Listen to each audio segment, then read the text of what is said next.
Hello everyone, कैसे हैं आप सब। उम्मीद करती हूँ हमेशा की तरह आप सब बहुत अच्छे होंगे। दोस्तों, रोज़ की तरह आज फिर से लेकर आ चुकी हूँ बहुत ही यूज़फुल वीडियो। आज की वीडियो में हम कुछ ऐसे टिप्स और ट्रिक्स देखेंगे जो आपके काम को बेहद आसान बनाएंगे, साथ ही साथ ढेरों बचत भी कराएंगे। तो वीडियो को एंड तक ज़रूर देखिएगा, वीडियो बहुत ही ज़्यादा इंटरेस्टिंग होने वाला है। अगर पसंद आता है तो लाइक शेयर ज़रूर करिएगा। तो चलिए ज़्यादा बातें ना करते हुए आज का ये वीडियो स्टार्ट कर लेते हैं। आज की मेरी पहली टिप है, इस तरीके के जो स्टील के जो नए बर्तन हम जब खरीदते हैं तो आप देखते होंगे उसमें स्टिकर लगा रहता है। अगर इसको हम लोग इस तरीके से हटाते हैं ना तो वो हटता नहीं है, काफ़ी ज़्यादा इसका जो गम होता है ना वो स्ट्रांग होता है। या फिर अगर हम किसी चाकू से या फोक से उसको हटाने की कोशिश करते हैं तो वो खरोंच के निकलता है, मतलब उसके जो नीचे का जो पेपर होता है ना वो चिपका ही रह जाता है, क्योंकि इसका जो ग्लू होता है ना बहुत ज़्यादा स्ट्रांग होता है, जिसकी वजह से वो निकलता नहीं है। तो छोटी सी टिप है जिससे आप इजीली इसको रिमूव कर सकते हैं।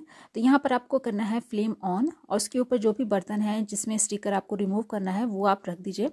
5 से 7 सेकंड के लिए आपको उस बर्तन को गैस पे रखना है फ्लेम पर, और किसी पकड़ के सहायता से आप उसको पकड़ लीजिए। उसके बाद नाइफ्स आप लीजिए और कुछ इस तरीके से आप उसको रिमूव करिए। बहुत ही आसानी से जो स्टिकर है ना वो आपका रिमूव हो जाएगा। बिल्कुल भी उसका जो पेपर नीचे का जो चिपका रह जाता है ना बर्तन में, वो भी नहीं चिपकेगा आपका। ईजिली वो जो है पूरा गम के साथ आसानी से निकल जाता है। तो आई होप ये वाला टिप आपको ज़रूर यूज़फुल लगेगा। और हल्का फुल्का अगर गम रहता है तो आप उसको स्क्रबर की हेल्प से जब धोएंगे तो वो ईजिली निकल जाता है। तो उम्मीद करती हूँ ये वाला टिप आपको ज़रूर यूज़फुल लगा होगा। तो चलिए देख लेते हैं अगली टिप कौन सी है।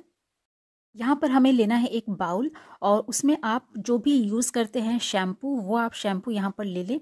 तो शैम्पू आपको उतना लेना है जितना आपके बालों की ज़रूरत है, मतलब आप अपनी लेंथ के हिसाब से जब आप हेयर वॉश करते हैं ना तो जितना शैम्पू आप लेते हैं उतना आप ले लीजिए। उसके बाद हमें एक चीज़ और ऐड इसमें करनी है। इसमें हमें ऐड करना है चीनी। चीनी जैसे कि मैंने कहा कि आप जितना शैम्पू की क्वांटिटी ले रहे हैं ना उसका 1/4 हिस्सा हमें चीनी लेना है। तो अगर शैम्पू की क्वांटिटी बढ़ती है तो आप चीनी की क्वांटिटी को भी बढ़ा लीजिएगा। उसके बाद इसको अच्छे से मिक्स कर लेना है। अब आप सोच रहे होंगे इसको हमने क्यों बनाया है, ये मिक्सचर हमने क्यों तैयार किया है।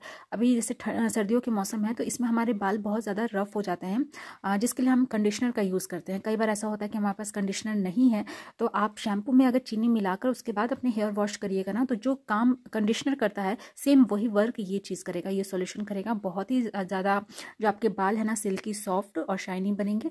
तो एक बार ज़रूर इसको ट्राई करके देखिएगा। अगर इमरजेंसी में आपके पास कंडीशनर नहीं होता है तो आप ये वाली टिप को एक बार यूज़ करके देखिएगा। अगली टिप में हमें यहाँ पर लेना है एक बॉटल। तो बॉटल आप पानी की ले सकते हैं या फिर कोल्ड ड्रिंक की बॉटल, आप कोई सी भी जो भी बॉटल आपके पास हो वो यहाँ पर यूज़ कर लीजिए। उसके बाद इसका जो स्टिकर है ना वो हमें रिमूव कर देना है। इसके बाद हमें लेना है एक चाकू, और उसको आप गैस पर अच्छे से गर्म कर लीजिए। तो मैंने यहाँ पे गर्म कर लिया है।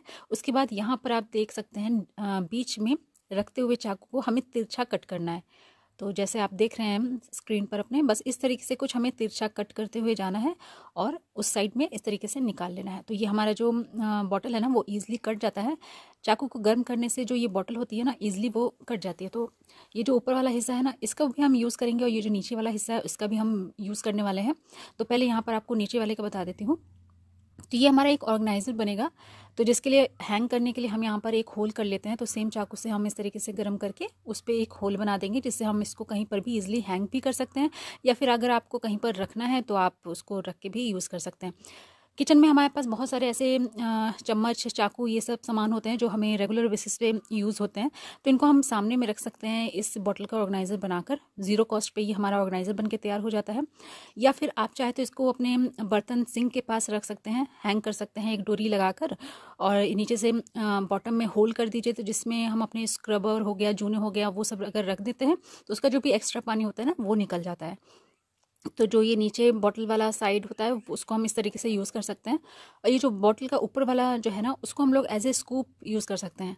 जैसे कोई भी राशन ट्रांसफ़र करने के लिए चावल हो गया लेना है या फिर आटा हो गया, तो इस तरीके के मार्केट में स्कूप मिलते हैं, तो महंगे भी मिलते हैं थोड़े से। तो हम बिना पैसा खर्च किए हुए ईजिली घर में भी इसको बना सकते हैं। तो आई होप ये वाला टिप भी आपको ज़रूर यूज़फुल लगा होगा। तो चलिए देख लेते हैं अगला टिप कौन सा है। जब भी हम कुकर में दाल बनाते हैं तो इस तरीके से उसको लगा देते हैं, वॉश करके उसमें पानी रख के हल्दी नमक रख के चढ़ा देते हैं। लेकिन आप देखते होंगे कि जब भी हम दाल बनाते हैं ना तो ऊपर सफ़ेद सफ़ेद झाग सा आता है। तो हमें तो वैसे खुले बर्तन में इसको बनाना चाहिए ताकि ये जो झाग है ना हम ईजिली उसको निकाल सकते हैं। लेकिन अगर आप कुकर में बनाते हैं, क्योंकि ज़्यादातर लोग के यहाँ कुकर में ही जो दाल है वो बनती है, तो थोड़ी देर आप इसको ऐसे ही बॉयल होने दीजिए। तो आप देखिएगा उसके ऊपर जो झाग बनता है ना वो आ जाएगा। उसके बाद हमें इस झाग को निकाल कर तब इसमें हल्दी नमक रख के सीटी लगानी चाहिए। अब आप सोचेंगे ये झाग हमें क्यों निकालना चाहिए? इसको है ना हमें नहीं खाना चाहिए, क्योंकि इसे खाने से है ना हमें हाई यूरिक एसिड की समस्या हो जाती है, जिसकी वजह से जोड़ों में दर्द है, सूजन और जैसी परेशानियां जो होती है ना हमें वो सामना करना पड़ता है। तो ये अगर झाग हम अगर नहीं खाते हैं ना तो वो सारी प्रॉब्लम्स जो होती हैं वो दूर भागती हैं। तो साथ ही साथ जब हम कुकर में दाल लगाते हैं ना तो देखते होंगे आपकी उसमें से ना पानी फेंकता है ऊपर की तरफ, जिसकी वजह से हमारा पूरा कुकर जो है वो गंदा हो जाता है। तो अगर आपके कुकर में ढक्कन में ये प्रॉब्लम होती है तो आप थोड़ा सा ऑयल लगा दीजिए ढक्कन में पीछे की साइड से। उसके बाद आप उसको सीटी लगाइए तो देखिएगा जो भी आपका जो दाल निकलता है ना वो वाली यहाँ पे प्रॉब्लम खत्म हो जाएगी। तो आई होप ये वाला टिप भी आपको यूज़फुल लगा होगा। तो बढ़ते हैं नेक्स्ट टिप की तरफ। हम जब भी नहाते हैं तो आप देखते होंगे लास्ट में थोड़ा थोड़ा इस तरीके से साबुन जो है वो बच जाता है, उनके टुकड़े जिसको कोई यूज़ नहीं करता है और इधर उधर पड़े ही रह जाते हैं। तो आज इनका बहुत ही अच्छा सा आपको यूज़ बताने वाली हूँ। आप देख के चौंक जाएंगे कि ये हम इतनी जो मार्केट से खरीदते हैं ना इतनी महंगी चीज़, वो आप घर पे आसानी से ये जो छोटे छोटे टुकड़े हमारे जो बच जाते हैं साबुन के, उनसे आप बना पाएंगे। तो ये जो छोटे छोटे टुकड़े जो होते हैं ना साबुन के, आप उनको ले लें और चाकू के हेल्प से इस तरीके से छोटा छोटा कट कर ले। अगर आपको चाकू से नहीं काटना है तो एक ग्रेटर ले ले, उससे आप घस दीजिए तो उससे भी बारीक ये हो जाता है। उसके बाद आपको यहाँ पे लेना है बहुत ज़्यादा गर्म पानी। उसके बाद ये जो टुकड़े हमने किए हैं ना या फिर जो ग्रेटर से घिसे हैं वो आप उसमें रख दीजिए। उसके बाद थोड़ा सा अच्छे से उसको मिला लीजिए तो ये बहुत ही अच्छा सा एक पेस्ट टाइप का बन जाएगा। उसके बाद यहाँ पर हमें लेना है कुछ पेपर। तो पेपर को आप इस तरीके से कट कर लीजिए। उसके बाद आप यहाँ पर ये जो हमने बनाया है ना साबुन का, उसको इस तरीके से चम्मच की मदद से पूरे पेपर में आप इस तरीके से लगा दीजिए, दोनों साइड लगा दीजिएगा। उसके बाद इसको अच्छे से ड्राई होने दीजिए। अब आप सोचेंगे ये हमने क्या बनाया? ये हमने बनाया है पेपर सोप।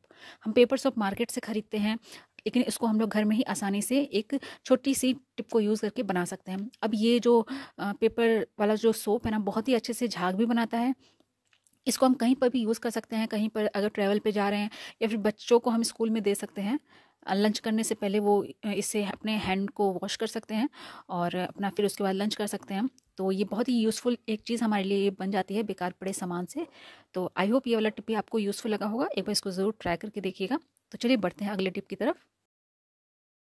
अगली ट्रिक में हमें चाहिए यहाँ पर कलछी। तो यहाँ पर मैंने कलछी ले लिया है और एक पुराना सॉक्स ले लिया है।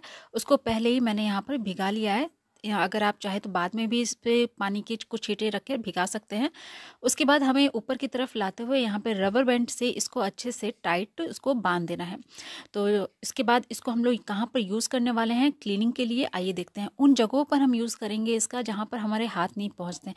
बहुत सारी ऐसी जगह होती हैं पतली पतली जहाँ पर हमारे हाथ नहीं पहुँचते हैं, वहाँ पर क्लीनिंग करने में हमें बहुत ज़्यादा दिक्कत होती है। कई बार हमारे हाथों में उंगलियों में चोट भी लग जाती है।